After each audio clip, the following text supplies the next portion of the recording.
자, 오늘은 성경 읽기표 진도에 따라서 누가복음 말씀을 가지고 같이 말씀의 은혜를 나누고자 합니다. 오늘은 특별히 종교개혁 주일입니다. 종교개혁일은 10월 31일인데, 그러니까 화요일이죠. 예. 그래서 오늘을 이제 종교개혁 주일로 이렇게 지키는 거죠. 마틴 루터가 1517년, 지금으로부터 한 500년 전이죠. 비텐베르크 성당 문에 부패한 교회를 향한 95개조의 반박문을 게시한 날이 바로 10월 31일이었습니다. 역사는 이 사건을 종교개혁이라고 부르고, 이 종교개혁으로 인해 큰 변화가 일어나기 시작했습니다. 정말 큰 변화가 일어나기 시작했죠. 여러분, 종교개혁은 무엇입니까? 변화입니다. 이것은 우리에게도 여전히 필요한 모습이지요. 변화. 당신은 당신의 삶을 바꾸어야 한다. 오스트리아 작가인 릴케가 쓴 유명한 문장인데, 당신은 당신의 삶을 바꿔야 한다. 종교개혁주의를 보내는 우리에게 필요한 모습이라는 생각이 듭니다. 여러분, 삶이 변화를 요구하지 않습니까?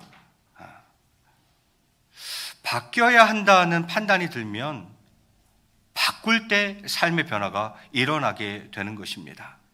여러분은 어떠신지 모르겠습니다. 뭔가 변화해야 된다라는 생각이 들지 않습니까? 나의 삶이 나에게 변화를 요구하고 있지 않습니까? 그냥 이대로는 아니지 않나 라는 것 말이죠. 그렇게 바뀌어야 한다는 판단이 들면 바꿀 때 삶의 변화가 일어나게 되는 것입니다. 그래서 저는 오늘 누가복음 18장 말씀을 가지고 개혁은 나로부터라는 제목으로 함께 말씀의 은혜를 나누고자 합니다. 제목이 뭐라고요? 오늘 본문 9절에 이렇게 말씀하고 있습니다. 우리 같이 누가복음 18장 9절 같이 한번 읽겠습니다. 시작.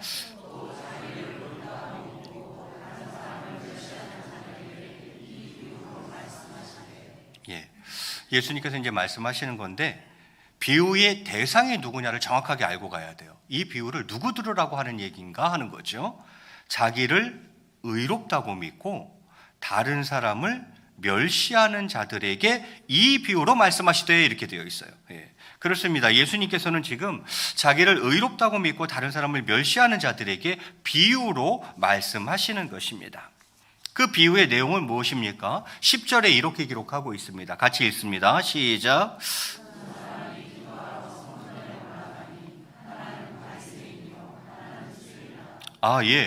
두 사람입니다. 두 사람인데 그들이 성전에 올라갔어요. 뭐하러 올라갔어요? 기도하러 성전에 올라갔어요. 한 명은 누굽니까? 바리새인. 또 한 명은요? 세리. 자, 바리새인의 기도가 시작됩니다. 11절에 여러분 뜻을 잘 생각하시면서 우리 11절 한번 같이 봉독합니다. 시작.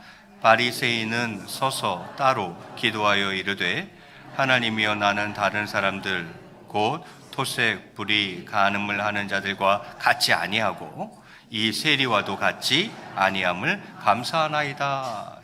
이렇게 기도를 하고 있어요. 바리새인의 기도 자세부터 한번 볼까요? 그 자세를 보면 바리새인은 서서 따로 기도했다 이렇게 되어 있죠. 서서, 왜 서서 기도할까요? 보이기 위함입니다. 누구에게? 사람들에게 보이기 위함입니다. 그래서 서서 기도하고 있는 거예요. 그리고요, 서서 따로 이렇게 되어 있네. 따로. 왜 따로 기도할까요? 기도 내용에도 있지만 자신은 다르다고 생각하기 때문입니다. 그래서 따로 기도하는 거예요. 자신은 다른 사람들과 수준이 다르다고 생각하기 때문입니다. 그래서 따로 기도하는 거예요. 그러면 무엇을 기도하는가? 기도의 내용도 볼까요? 하반절에 이렇게 되어 있네요. 하나님이요, 나는 다른 사람들 곧 토색, 불의, 간음을 하는 자들과 같이 아니하고 특별히 이 세리와도 같이 아니함을 감사하나이다 이렇게 기도합니다. 그리고는 이어서 그 기도가 계속 12절에 이어지고 있는데 우리 12절도 같이 읽겠습니다. 시작. 나는 일해에 2번씩 금식하고 또 소득의 11조를 드리나이다 하고. 나는 일해는 일주일이죠. 한 주죠. 나는 일주일에 2번 금식하고. 여러분, 일주일에 2번 금식하시는 분 계십니까? 없죠. 그리고 또 말하기를 또 소득의 11조를 드리나이다. 요즘 11조 생활하는 분이 몇이나 됩니까? 손가락으로 꼽죠. 거의 없어요. 이 바리새인 참으로 훌륭하지 않습니까? 일주일에 2번씩 금식하고 또 정확하게 11조 생활하고 있고 토색도 안 해, 불의도 안 해, 간음도 안 해. 너무 훌륭하지 않습니까? 그러면서 이어서 예수님이 세리의 기도를 설명하십니다. 13절에 역시 뜻을 잘 생각하시면서 같이 읽습니다. 시작. 세리는 멀리 있어서 감히 눈을 들어 하늘을 쳐다보지도 못하고 다만 가슴을 치며 이르되 하나님이여 불쌍히 여기소서 나는 죄인이로소이다 하였느니라. 이게 세리의 기도인데 역시 마찬가지로 세리의 기도 자세부터 한번 보겠습니다. 어떻게 해요? 세리는 멀리 서서 이렇게 되어 있네요. 왜 멀리 서서 기도할까요? 보이지 않기 위함입니다. 아까 바리새인은 왜 서서 기도했어요? 보이려고, 사람들에게 좀 보여주려고. 그런데 세리는 어떻게 멀리 서서, 왜 멀리 서서 기도해요? 보이지 않기 위함이죠. 그리고는요, 감히 눈을 들어 하늘을 쳐다보지도 못하고 이렇게 되어 있네요. 왜 하늘을 쳐다보지 못하고 기도할까요? 하늘은 하나님이 계신 곳이니까. 왜 하나님을 쳐다보지도 못하고 기도할까요? 기도의 내용에도 있지만 자신이 죄인이라고 생각하기 때문입니다. 그래서 감히 눈을 들어 하늘을 보지도 못하는 거예요. 그리고는요, 끝자락에 가슴을 치며, 왜 가슴을 치며 기도할까요? 마음이 너무 아프기 때문입니다. 너무 마음이 아파요. 회개의 기도를 드리고 있는 것입니다. 자, 그러면 세리의 기도 내용도 마저 볼까요? 뭐라고 기도하던가요? 하반절에 하나님이여 불쌍히 여기소서 이렇게 되어 있어요. 하나님께 자신을 불쌍히 여겨달라고 기도합니다. 왜요? 나는 죄인이로소이다. 나는 죄인입니다. 자신의 죄인됨을 진심으로 인정하고 또 솔직하게 고백하고 있는 거예요. 하나님, 저를 불쌍히 여겨주세요. 저는 죄인이에요. 이렇게 세리는 기도하고 있습니다.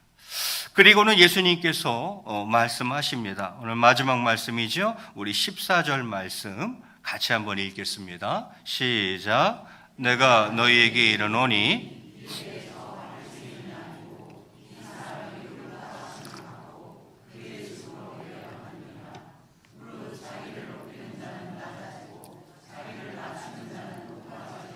하시니라. 아멘. 예수님께 의롭다 하심을 받은 자는 누구입니까? 세리라는 거예요. 이거 약간 충격이지 않습니까, 여러분? 누가 봐도 바리새인이 의로워 보이지 않으세요? 일주일에 2번씩 금식하고 11조 생활 따박따박하고 있고 뭐 토색을 했나요? 불의를 저질렀나요? 간음을 했나요? 100% 바리새인이 의인일 것 같은데 예수님의 말씀은 전혀 다른 방향으로 가고 있습니다. 이에 내가 너희에게 이르노니 이에 저 바리새인이 아니고 이 사람이 의롭다 하심을 받고 그의 집으로 내려갔다. 그러면서 끝자락에 붙이는 말씀은 무엇입니까? 무릇 자기를 높이는 자는 낮아지고 자기를 낮추는 자는 높아지리라. 왜 이 비유의 결론을 이렇게 맺고 있습니까? 이 말씀을 왜 하시는 거예요? 9절 때문이죠. 본문 9절 때문입니다. 9절에 뭐라 그랬습니까? 이 비유를 하신 이유가 있고 이 비유를 들으라는 대상이 분명히 있었어요. 9절을 제가 봉독해 올립니다. 또 자기를 의롭다 믿고 다른 사람을 멸시하는 자들에게 이 비유를 말씀하신다 이렇게 되어 있어요. 그래서 결론을 그렇게 맺는 거예요. 무릇 자기를 높이는 자는 낮아지고 자기를 낮추는 자는 높아지리라, 이렇게 비유의 결론을 맺고 있는 거죠. 오늘 읽은 본문 예수님의 비유를 보면 성전에서 기도하는 두 사람이 나옵니다. 한 명은 바리새인이고 한 명은 세리입니다. 그냥 기도하는 모습만 봐도 둘은 비교가 안 되는 사람이라는 것을 알 수 있습니다.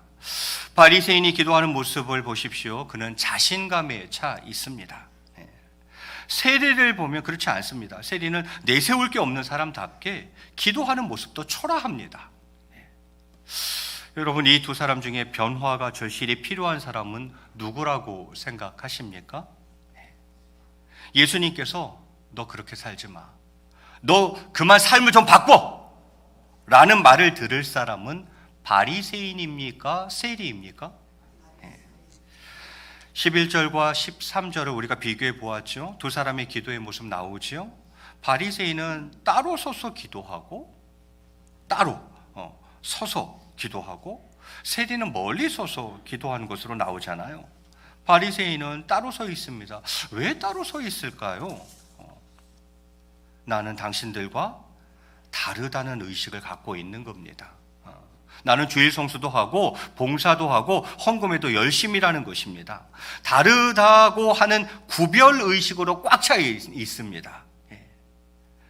기도하는 겸허한 자리인데, 이게 지금 기도 드리는 거잖아요. 성전에서 기도하러 올라와가지고 기도는 겸허한 자리인데, 그 겸허한 자리인데도 따로 서서 난 너희들과 달라라는 우월감을 버리지 않고 있습니다.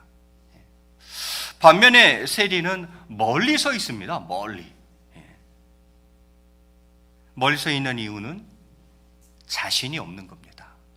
자신이 없는 거예요. 지금까지 자신이 했던 부끄러운 일에 대해서 기도하러 왔지만 여전히 자신이 없습니다. 하나님을 대면할 자신도 없고 사람들에게 가까이 갈 용기도 없습니다. 하여 멀리 서서 가슴을 치며 기도하는 거예요. 하나님, 저를 불쌍히 여겨주세요. 저는 죄인입니다. 두 사람의 기도가 머릿속에 이렇게 그려집니다. 바리새인은 교만하고 세리는 겸손합니다. 바리새인은 자신이 잘한 게 많다고 생각했기에 자신감 넘치는 기도를 한 것이고, 세리는 잘한 게 없기에 고개를 들 수가 없었던 것입니다. 다시 묻습니다. 이 두 사람 중에 정말 변화가 필요한 사람은 누구입니까? 오늘 14절을 새번역 성경에서는 이렇게 기록해 놓고 있습니다. 이제 예수님이 말하는 거죠. 내가 너에게 말한다. 의롭다는 인정을 받고서 자기 집으로 내려간 사람은 저 바리새파 사람이 아니라 이 세리다, 이렇게 예수님 말씀하십니다. 삶을 바꾸고 변화가 필요한 사람은 바리새인이라는 것입니다. 바리새인에게서 보여지는 타자에 대한 우월감, 자기 과시, 공로의식, 구별의식은 사람을 죽이는 악성 종양입니다. 지금 바리새인에게서 보여지고 있는 타자, 그러니까 다른 사람에 대해서 갖고 있는 그 우월감, 그리고 나를 좀 사람들에게 보여주려고 하는 자기 과시, 좀 나를 드러내려고 하는 그 자기 과시, 그래도 내가 공로가 있지 않은 그 공로의식, 그리고 나는 너희들과 좀 달라, 너희들과 수준이 달라라는 구별의식, 이건 사람을 죽이는 악성 종양입니다. 깊어지면 손 쓸 수가 없습니다. 바꿔야 됩니다. 난 당신들과 달라, 나는 수준이 높지 같은 우월감, 그래서 나 외에 다른 사람을 무시하고 다른 사람을 그냥 배제하는 그런 마음, 또 자기를 과시하려는 마음을 겸손한 마음으로 바꿔야 합니다. 릴케는 이야기합니다. 당신은 당신의 삶을 바꿔야 한다. 개혁의 영어 표현은 리포메이션입니다. 리포메이션. 리는 다시라는 뜻이에요. 다시.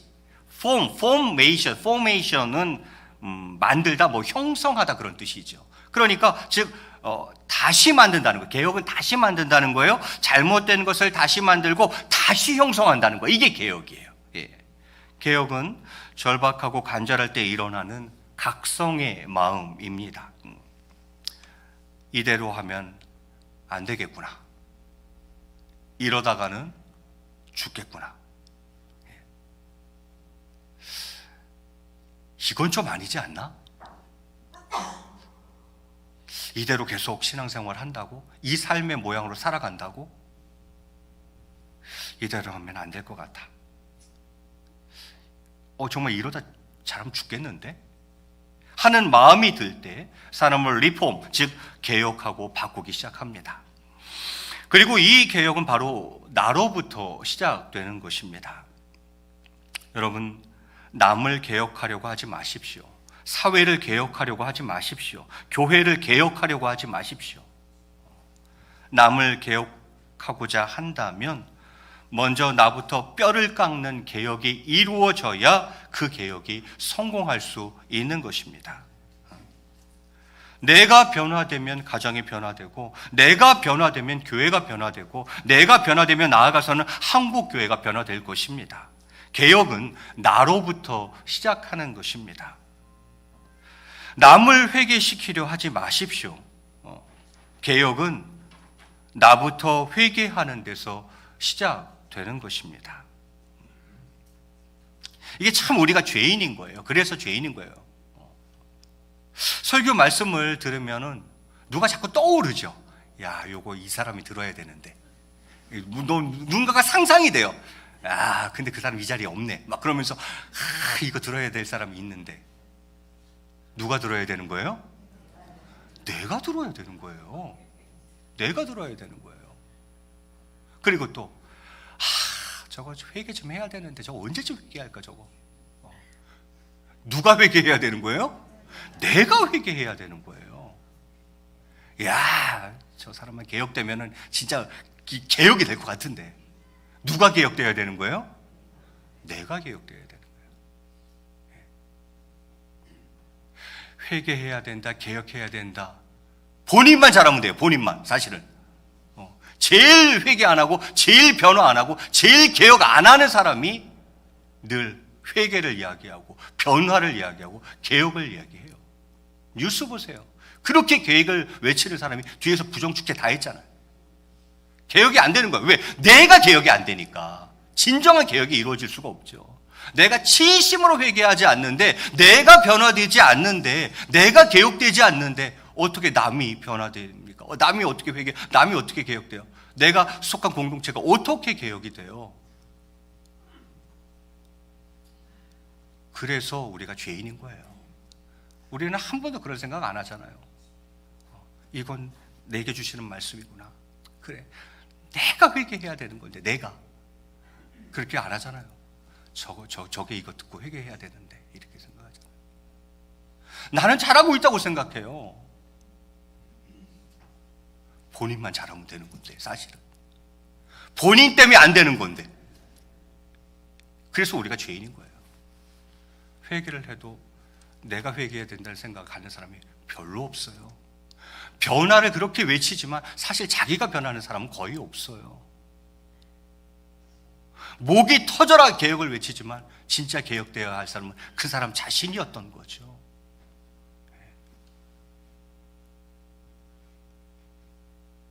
그래서 우리는 말씀으로 돌아가야 합니다. 말씀 가운데 역사하시는 성령님의 능력이 아니면 변화도 개혁도 일어날 수가 없습니다. 그래서 루터는 이런 말을 한 적도 있습니다. 하나님의 말씀은 늘 우리의 적으로 다가온다. 말씀은 우리의 모습이 옳다고 인정하거나 지지해주지 않는다. 루터가 한 얘기예요. 하나님의 말씀은 늘 우리의 적으로 다가온다. 하나님의 말씀이 적이래요, 적. 하나님의 말씀은 늘 우리의 적으로 다가온다. 말씀은 우리의 모습이 옳다고 인정하거나 지지해주지 않는다는 거예요, 말씀은. 그럼요, 말씀은 언제나 우리에게 회개와 변화를 촉구한다는 거예요. 그래서 루터가 적이라는 표현을 쓴 거예요. 말씀은 언제나 우리에게 회개와 변화를 촉구합니다. 기도와 말씀이 무서운 이유가 있습니다. 여러분, 왜 기도와 말씀이 무섭습니까? 그것은 결단해야 하기 때문입니다. 기도와 말씀은 우리에게 늘 결단을 요구해요. 그래서 이게 어려워요. 저도 이 설교를 안 할 수만 있으면, 될 수 있으면 안 하고 싶어요. 이 자리를 전 피하고 싶어요. 왜요? 말씀은 늘 결단을 요구하기 때문입니다. 결단해야 하기 때문입니다. 그리고 결단이 있어야 변화와 성숙이 뒤따르기 때문입니다. 그래서 종교개혁의 5대 표어가 무엇입니까? 종교개혁의 5대 강령. 솔라 스크립추라, 솔루스 크라이스투스, 솔라 피데, 솔라 그라시아, 솔리데오 글로리아, 이렇게 5개죠. 오직 말씀, 오직 그리스도, 오직 믿음, 오직 은혜, 오직 하나님께 영광. 이 5가지가 종교개혁의 5대 표어이자 5대 강령이었어요. 그 첫 번째가 무엇입니까? 오직 말씀, 오직 성경. 그렇습니다. 말씀으로 돌아가야 합니다. 말씀을 부여잡고 나 자신과 치열한, 처절한 씨름을 해야 합니다. 성령의 역사하심 가운데 자신과의 치열한 싸움을 통해서만 변화가 가능합니다. 누가 그랬어요? 루터가 그랬거든요. 종교개혁이 괜히 일어난 게 아니에요. 루터가 말씀과 씨름한 거예요. 그 말씀이 너무 아픈 거지. 그래도 그 말씀 부여잡고 나 자신과, 그 죄된 나 자신과 처절한 씨름을 해준 거죠. 성령의 역사하심 가운데에 자기 자신과 피 터지는 치열한 싸움을 그는 했던 것이죠. 그 가운데 진리를 깨닫게 되고 발견하게 되고 잘못된 것을 향해서 그가 외치기 시작했던 거죠. 그게 바로 종교개혁의 출발이었습니다. 그렇습니다. 우리는 그래서 말씀으로 돌아가야 하는 거예요. 이제 말씀을 정리할까 합니다. 저는 오늘 3가지를 말씀드렸어요. 첫 번째, 당신은 당신의 삶을 바꿔야 합니다. 우리는 우리의 삶을 바꿔야 합니다. 예수님 당시에 예수님이 바리새인을 의롭다 하지 아니하시고 세리를 의롭다 하셨어요. 그러니까 예수님이 보는 관점 우리랑 뭔가 다른 거예요. 그래서 자꾸 예수님의 말씀을 들으면 약간 우리는 충격을 받게 되는 거예요. 왜? 예수님이 보는 시각과 우리의 시각이 완전히 다르다는 거죠. 우리는 와, 주일 성수하네, 11조 생활하네, 간음도 안 하고 토색도 안 하고 불의도 안 저지르네, 야, 참 훌륭한데 저 사람이야말로 의인아. 이게 우리 시각이잖아요. 예수님 아니라는 거예요. 세리가 의롭다함을 얻고 돌아갔다, 이렇게 이야기하죠. 이게 충격 아니에요, 사실? 세리는요, 그 당시에 최고로 죄인 2명 꼽으라면, 한 3명 꼽으라면 넘버 원이에요, 넘버 원. 창기, 창녀와 세리. 예수님이 저거 예수라는 저 맨날 그 창기랑 세리랑들과 어울린다, 맨날 예수님 그 얘기 들었잖아요. 그만큼 죄인이라고 생각했던 게 세리란 말이에요. 그 당시에 세리, 최악질이라고 생각했던 최악질 죄인. 그런데 그 세리를 향해서 예수님 저가 의로움을 얻었고 돌아갔다, 이렇게 이야기해요. 그러니까 우리가 보는 관점과 예수님의 관점이 다른 거예요. 예수님은 그럼 뭘 보는 건가? 보여지는 부분들을 보지 않는다는 거예요. 예수님은 저거 마음이 뭐야? 저 숨겨진 마음이 뭐야? 그 동기가 뭐지? 그 자세와 태도가 뭐지? 예수님은 이걸 본다는 거예요. 보여지는 부분을 보지 않고 그 중심을 본다는 거예요. 세리의 중심을 읽으신 겁니다. 저거 진심인데 하나님 저를 불쌍히 여겨주세요. 제가 죄인입니다. 제가 죄인입니다. 하나님 앞에 나올 자신도, 사람 앞에 나갈 용기도 없었어요. 그래서 저쪽 구석에 찌그러져 가지고 감히 하늘을 쳐다보지도 못해. 너무 죄송해서. 그러면서 자기 가슴을 쿵쿵 치면서 외쳤던 그 마디가 진심인 걸 예수님이 읽어버린 거죠. 그래서 그 세리를 향해서 뭐라 그러시는 거예요? 네가 의롭다 칭함을 얻고 돌아갔다, 이렇게 이야기하는 거예요. 바리새인은 겉모습은 정말 의로웠지만 그 중심은 아닌 거예요. 예수님 보기에 그 중심은 영 아닌 거예요. 교만하고 우월감에 가득 차 있고 자기를 자꾸 사람 앞에 보이려고 과시하려고 하고 뭔가 내게 공로가 있다라고 생각하고, 그래서 예수님 보기에 저게 시커먼 주인인 거예요. 저게 진짜 주인인 거예요. 시각이 달라요. 여러분, 우리는 우리의 삶을 바꿔야 합니다. 그리고 개혁은 나로부터 시작해야 합니다. 그래서 우리는 하나님의 말씀으로 돌아가야 하는 것이고요, 그 말씀 앞에서 결단해야 합니다. 두려워요. 2000년 전 팔레스타인 이스라엘 그 땅에 오셨던 예수님이 지금 이 시간 이 자리에 오신다면 뭐라 하시겠냐 이 말이에요. 딱 욕먹을 사람은 누구예요? 저예요. 바리새인.